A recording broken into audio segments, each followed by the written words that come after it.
राज्यात सध्या उन्हाचा तडाखा वाढलेला असतानाच आता पुन्हा एकदा हवामानातील बदल पाहायला मिळत आहेत। प्रसिद्ध हवामान तज्ज्ञ पंजाब डक यांनी दिलेल्या माहितीनुसार महाराष्ट्रात पुन्हा एकदा अवकाळी पावसाची एंट्री होणार असून शेतकऱ्यांनी सतर्क राहण्याचं आवाहन करण्यात आलेलं आहे। राज्यातील अनेक भागात 19 एप्रिल पासून वातावरणात बदल होऊन पावसाला सुरुवात होईल।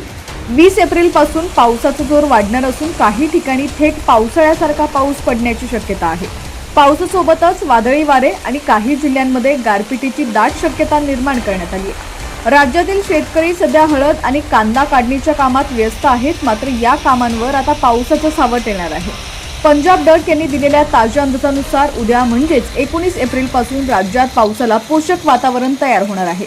सर्वात महत्त्वाची बाब म्हणजे 20 ते 26 एप्रिल या कालावधीत राज्यातील विविध ठिकाणी जोरदार पावसाचा इशारा देण्यात आलाय। या काळात पाऊस नुसताच बरसणार नाहीये, तर तो अक्षरशः पावसाळ्यासारखा असेल। काही ठिकाणी तुफान वेगाने वारे वाहतील आणि गारपिटीमुळे पिकांचं सुद्धा नुकसान होण्याची शक्यता आहे।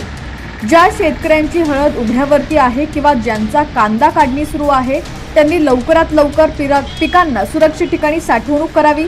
काढलेला शेतीमाल ताटपत्रीने झाकून ठेवावा, जेणेकरून नुकसान टाळता येईल। निसर्गाच्या या लहरीपणामुळे बळीराजा पुन्हा एकदा संकटात सापडलाय, त्यामुळे पुढील काही दिवस हवामानाच्या अपडेट्सकडे लक्ष देऊन योग्य ती काळजी घेणं अत्यंत आवश्यक आहे। हवामानाच्या अशाच ताज्या अपडेट्ससाठी पाहत रहा HPN मराठी न्यूज।